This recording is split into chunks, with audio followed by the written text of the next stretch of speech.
শুভ সকাল বন্ধুরা, কেমন আছো সবাই? কোজাগরীর একটি নতুন ভ্লগে তোমাদের স্বাগত। তোমরা সকলেই জানো আমি এখন মায়াপুরে রয়েছি, আর সেখানে থাকাকালীন কিন্তু সমস্ত রকমের ভিডিও তোমাদের সাথে শেয়ার করছি।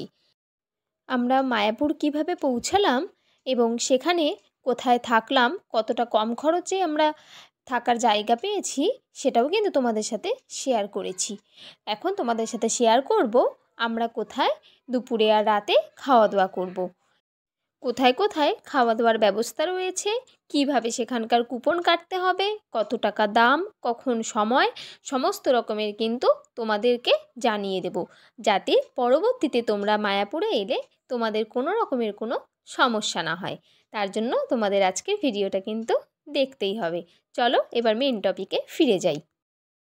আমরা রুমে এসে ফ্রেশ হয়ে একটু রেস্ট করে নিয়েছি, আর এখন যাচ্ছি দুপুরের খাবার খেতে। তার মাঝে হাজব্যান্ড একবার গিয়ে খাবারের কুপন কেটে এনেছিল। আমরা গৌরাঙ্গ কুঠির থেকে গদা ভবনে যাচ্ছি। আজকে দুপুরে আমরা সেখানেই খাওয়া দাওয়া করব। আর যাচ্ছি আমরা গীতা মেলার ভেতর দিয়ে, এই দিক দিয়ে একটু শর্টকাটে যাওয়া যায় বলে। ওই দিক দিয়ে ঘুরে গেলে অনেকটা পথ, তাই কিন্তু আমরা শর্টকাটে এদিক দিয়ে যাচ্ছি। এখান থেকে গদা ভবন যেতে ওই মিনিট 3-4 সময় লাগবে। 25শে ডিসেম্বর থেকে মায়াপুরে একটু লোক সংখ্যা বেশিই থাকে, তাই একটু ভিড়। আমরা যেহেতু 27শে ডিসেম্বর এসেছি, এখন একটু লোক সংখ্যা আমরা প্রচুর দেখতে পাচ্ছি। খাবার খেতে যাওয়ার জন্য জুতো খুলে যেতে হবে। এটা ফ্রি শু স্টল।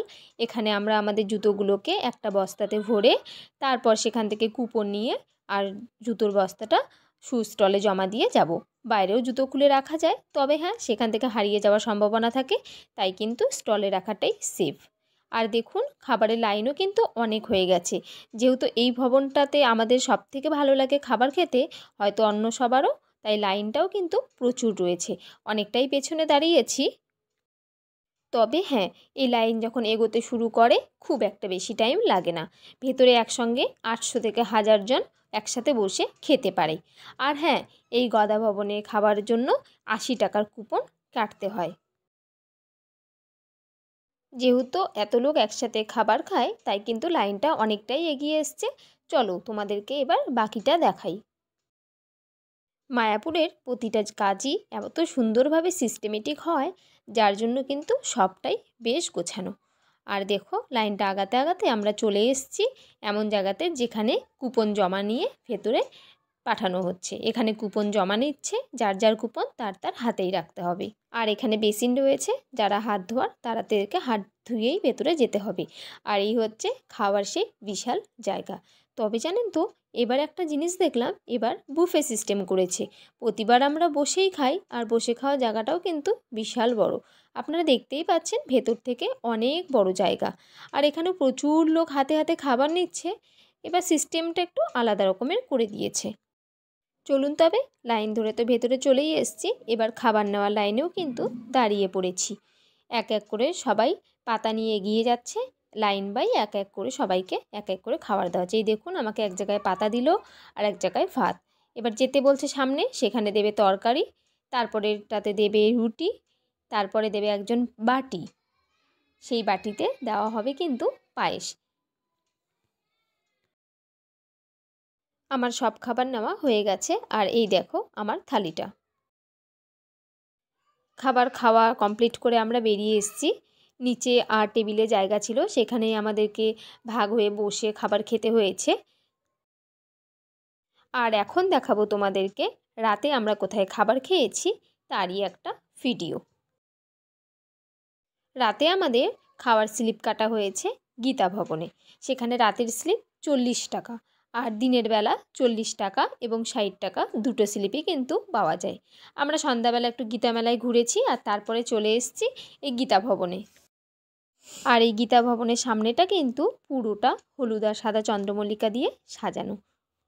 এই গীতা ভবনেও কিন্তু যাত্রীদের থাকার সুবন্দোবস্ত রয়েছে। আপনারা এসে যোগাযোগ করতে পারেন, যদি ঘর থাকে অবশ্যই থাকার ব্যবস্থা এখানেও হয়ে যাবে। চলে এসেছি গীতা ভবনের ভেতরে, যেখানে খাবার ব্যবস্থা রয়েছে। এখানেও কিন্তু 700-800 লোক একসাথে বসে খেতে পারে আমার ধারণা অনুযায়ী। এখানে খাবার দেবার পদ্ধতিটা ঠিক আগের মতোই রয়েছে, এটাই জানেন তো বেস্ট। আর এই যে টেবিল চেয়ার দেখছেন, এটা আগেও ছিল। এখানে যাদের নিচে বসতে সমস্যা তারা বসে খেতে পারে। তবে হ্যাঁ, নিচে বসে খাওয়ার মজাটাই কিন্তু এখানে আলাদা। প্রচুর লোক একসাথে বসে খাওয়ার ব্যবস্থা, তাই কিন্তু খুবই ভালো লাগে। এই দেখুন, গাড়ি করে সিস্টেমেটিকভাবে সবাইকে পাতা দিয়ে গেছে। এখন গ্লাস একে একে সবাইকে খাবারও দিয়ে যাবে। জানেন তো, যখন এই গীতা ভবনে ঢুকছিলাম তখন তার পাশে একটা বিশাল বড় রজনীগন্ধার বাগান রয়েছে। তো আমাদের এত সুন্দর গন্ধ বেরোচ্ছিল যে আমাদের ওখানে দাঁড়িয়ে থাকতে ভীষণ মন চাইছিল।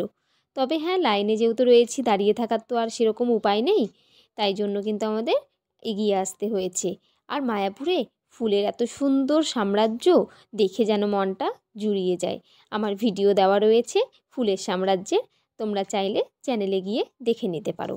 ডেসক্রিপশান বক্সে আমি লিঙ্কও দিয়ে দেবো। এখানে সব কিছুই কিন্তু 2-3 বার করে এসে যেচে যেচে দিয়ে যাবে যদি আপনার প্রয়োজন হয়। পেট ভরে সমস্ত খাওয়ার ব্যবস্থা। তবে হ্যাঁ, চলুন এখন আমরাও রাতের খাবারটা সেরে নিই। আর ভিডিওটা আজকের মতো এখানেই শেষ করছি।